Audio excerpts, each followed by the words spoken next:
Muito boa noite, meus queridos, amados do grupo, querido pastor Nilson Rabelo, Nilson Bastos, Arão, Ivelta, Diógenes Bastos, Bruno, irmão da Aguinaldo. Obrigado pela vida de cada um de vocês, mestre Eduardo, incansável, né? Louvo a Deus pela tua vida. Você tem edificado muito a todos nós. Em homenagem ao pastor Nilson, queridos, eu vou fazer um vídeo ainda aqui improvisado. E nesse vídeo eu quero começar ele pelo fim, né? Eu quero abordar questões de maneira imediata, coisas que muitas das vezes a gente não consegue compreender por que aconteceram, e aí a gente deixa para lá como se tivesse que ter sido, por exemplo, dessa maneira.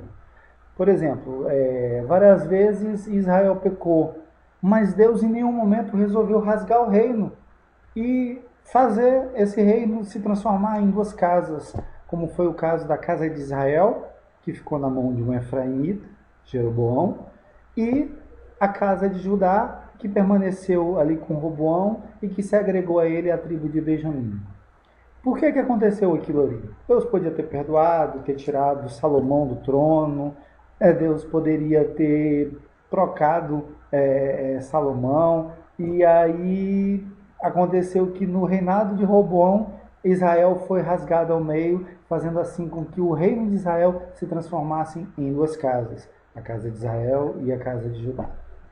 Bom, questões como essa, nós voltando um pouquinho atrás, nós também temos que compreender um pouquinho a respeito de por que, por exemplo, Jacó, quando viu José, de repente ele resolveu tomar para si os filhos de José, Manassés e Efraim, e colocando o Efraim como primogênito dele na frente de Manassés, e aí ele tomou para si a Efraim, né? E muita gente também não entende essa passagem, e isso fica, as pessoas vão lendo a Bíblia e elas vão assim, deduzindo as coisas pelo que acha que deveria ser, mas elas não conseguem entender a raiz das coisas. Então vamos lá. Eu quero começar o nosso estudo de hoje, um pouquinho a respeito do ensino das duas casas, né? Começando com Abraão, nosso pai da fé, com Abraão, no capítulo 12 de Gênesis, versículo 2 e 3, Deus ele chama Abraão e ele diz assim: eu fartei uma grande nação e eu te abençoarei e te engrandecerei, e o teu nome, e tu serás uma bênção. E abençoarei os que te abençoarem, e amaldiçoarei os que te amaldiçoarem, e em ti serão benditas todas as nações da terra.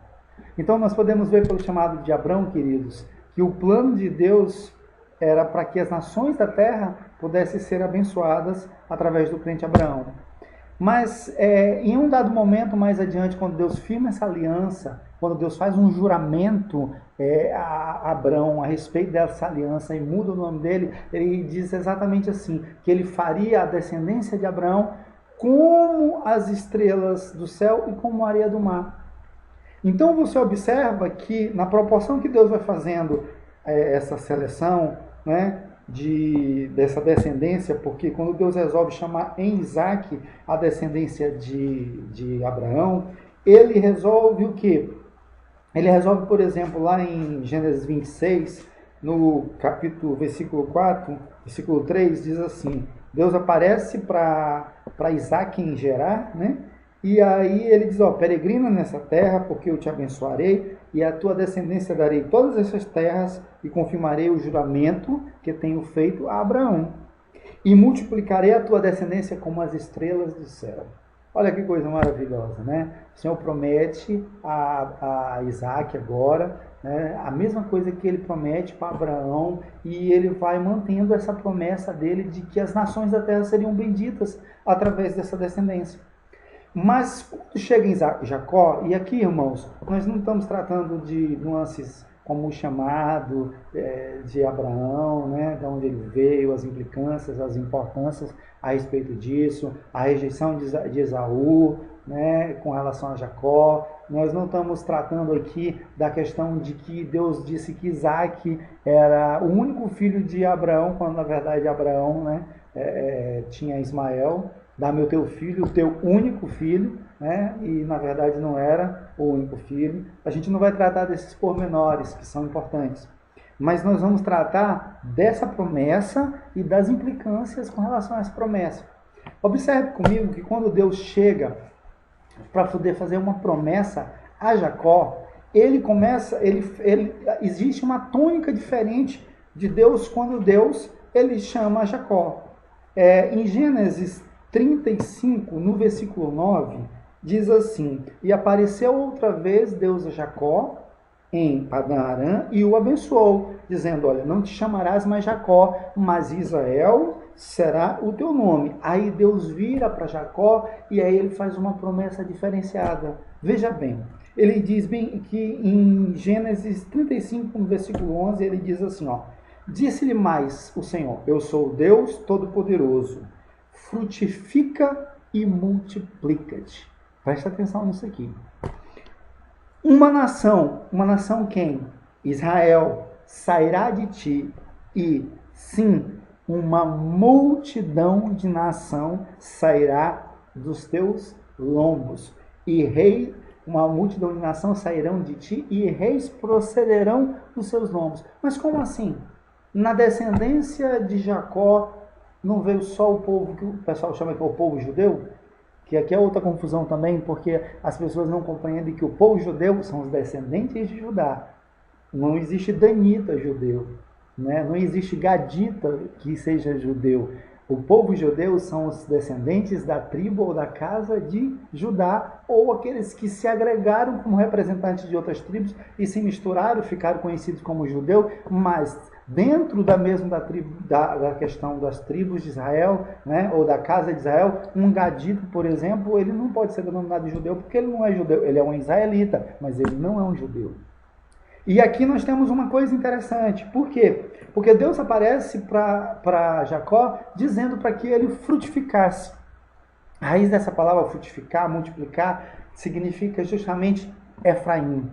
E aí que você vai começar a ligar os pontos. Por quê? Porque Jacó começa a envelhecer e aí Jacó passa por aquele advento com José. Jacó também passa por muita dificuldade, vai ao Egito. E Jacó, perto de morrer, ele olhava para todos os seus filhos e ele não conseguia identificar de onde é que aquela promessa que Deus tinha feito para ele, quando apareceu para ele em Padã-Arã, iria se cumprir. Ele não tinha ali, aquele momento, ele olhava e não via em nenhum dos filhos deles o cumprimento daquela promessa. Mas olha que coisa maravilhosa, aqui nós vamos começar a desvendar algumas coisas.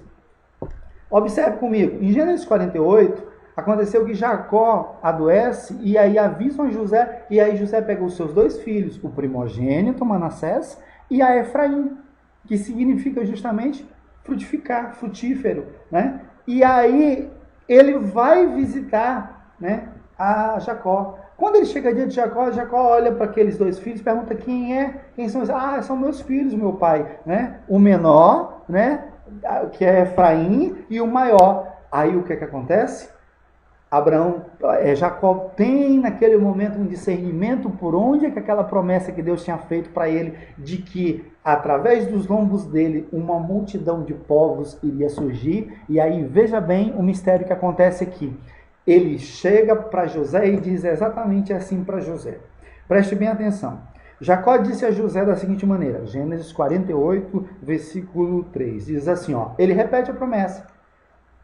Jacó disse a José: o Deus Todo-Poderoso me apareceu em luz na terra de Canaã e me abençoou e me disse assim, ó: eis que te farei frutificar e multiplicar, e tornar-te-ei uma multidão de povos, e darei esta terra à tua descendência depois de ti em possessão perpétua. Aí ele vira e diz assim para os filhos dele, depois que ele repete a promessa, ele diz assim, ó: agora, pois, os teus dois filhos que nasceram a ti, né? Os teus dois filhos no Egito, aí ele bota Efraim, o frutífero, que significa frutífero, ele bota Efraim na frente de Manassés. Aí ele diz assim, ó: Efraim e Manassés são meus, exatamente como Rúben e Simeão. Agora, veja bem, a partir daqui, você vai começar a entender algumas coisas, porque que Deus diz lá na frente nos profetas, se eu não me engano é em Oséias, que diz assim, Deus diz assim, Efraim é o meu primogênito, filho das minhas filhos das minhas delícias, né? Mas aqui é interessante porque José posiciona os dois filhos para poderem serem abençoados por Jacó e posiciona Efraim na mão esquerda de Jacó e Manassés na mão direita. Mas aí o que acontece? Jacó, ele inverte as mãos. Quando ele inverte as mãos, isso fica ruim aos olhos de José. E aí no versículo 17 diz assim: vendo, pois, José que seu pai punha a sua mão direita sobre a cabeça de Efraim, foi mal aos seus olhos e tomou a mão de seu pai para transpor de sobre a cabeça de Efraim à cabeça de Manassés. E José disse a seu pai: ó, meu pai, não assim. E aí, ó, veja a resposta, irmãos, de Jacó para José. Ele diz: olha, meu filho, eu sei, né? Também ele será um povo, e também ele será grande. Contudo, seu irmão menor será maior do que ele, né? E a sua descendência será uma multidão de nações. Irmãos, vocês que são exegetas de plantão e muito bons, né, temos pessoas excelentes no grupo, você pode ver lá na raiz da palavra, né, multidão de nações significa exatamente aqui, né, plenitude dos gentios. Tem até algumas traduções antigas que quando chega nesse versículo coloca exatamente assim, plenitude das nações. Já a multidão aqui está no sentido de plenitude e o termo nações aqui é gentios, ecoim, é plenitude dos gentios. Agora sim, né, quando Deus coloca a mão Jacó coloca a mão sobre Efraim e abençoa ele para que ele seja uma multidão de nação, você vai começar a entender o que foi que aconteceu lá em 1 Reis 11. Em 1 Reis 11, quando o profeta Aías, ele chega justamente para Jeroboão. Quem era Jeroboão, irmãos? Jeroboão era um efraimita, que era o quê? Filho de Nebate.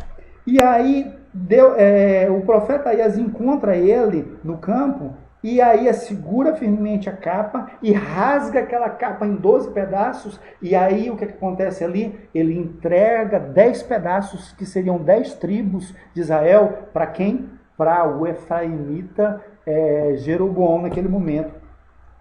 E ali ele rasga o reino, né, da mão de Salomão e entrega a Roboão, prometendo que ia fazer essa divisão justamente não no rei de Salomão, por amor a Davi, mas ele iria fazer isso no tempo de Roboão, o seu filho.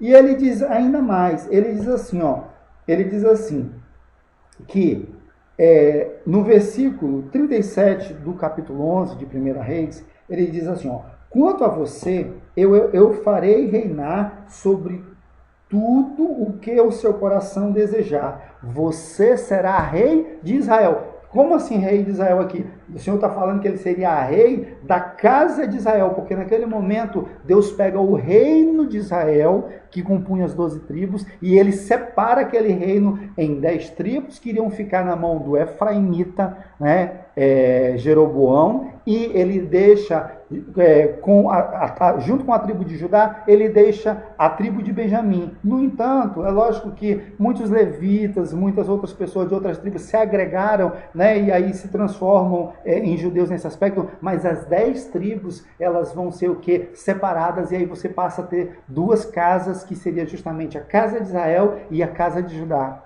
E aqui começa um mistério interessante, porque Deus ele ainda diz para o efraimita Jeroboão, ele diz assim, presta atenção, se você fizer tudo o que eu ordenar, e andar nos meus caminhos e fizer o que eu aprovo, obedecendo a meus decretos e aos meus mandamentos, como fez Davi o meu servo, estarei com você e edificarei a você uma dinastia tão permanente quanto a que edifiquei para Davi, e darei Israel, a casa de Israel, a você. E humilharei os descendentes de Davi por causa disso, mas não para sempre. Então veja bem, naquele momento Deus prometeu, o desejo de Deus era para que Efraim pudesse ser o que? Os descendentes de Efraim, a casa de Efraim, reinasse sobre toda a casa de Israel. Porque Deus já tinha previsto isso lá atrás. né? Os irmãos estão ligando os pontos. Deus ele tinha previsto aquilo lá atrás, ele tinha um objetivo, mas esse objetivo ele vai mais além. E aí naquele momento, Deus ele poderia ter feito qualquer coisa, ter perdoado Salomão, trocado Salomão como mas Deus resolveu rasgar o reino de Israel em duas casas. E quando o Roboão, o filho de Salomão, tenta, né, ir à guerra para poder reverter isso, Deus ele fala ao profeta Semaías, homem de Deus, né? E ele diz assim, olha, diga a Roboão, filho de Salomão, rei de Judá, às tribos de Judá e Benjamim e ao restante do povo, que no caso ficou junto, assim diz o Senhor, não saiam à guerra contra seus irmãos israelitas, voltem para casa todos vocês, pois fui eu que fiz isso, né? E eles obedeceram a palavra do Senhor e voltaram para suas casas conforme o Senhor tinha ordenado. Então foi o próprio Senhor que rasgou aquelas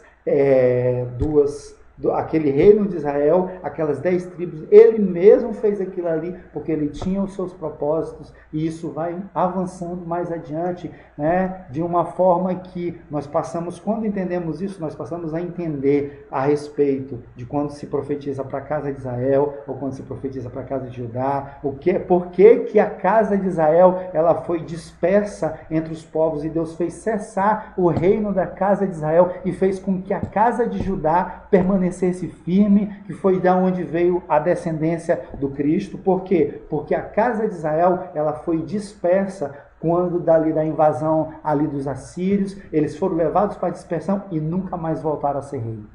No entanto, a nova aliança é feita justamente com a casa de quem? Com a casa de Israel e com a casa de Judá. Como é que isso se dá? Como era que era a revelação disso com relação aos apóstolos, né? Como é que entra a questão dos gentios aí? Por que Tiago, sabendo de tudo isso, como judeu que era, porque ele era judeu, ele sabia o significado disso, porque quando ele escreve as suas cartas, ele diz assim, Tiago, servo de Jesus Cristo, às 12 tribos da dispersão, né? Por que quando ele se retrata aos gentios, ele vai falar, inclusive, dessa maneira? Isso são coisas que nós vamos tratar em outro momento. O objetivo era só despertar um pouco a respeito desse assunto. No segundo momento, nós vamos desenvolver com mais calma a respeito desse assunto. E eu espero que isso tenha servido para despertar um pouquinho a curiosidade dos irmãos com relação a essa questão. Deus abençoe a todos. Um abraço, pastor Nilson.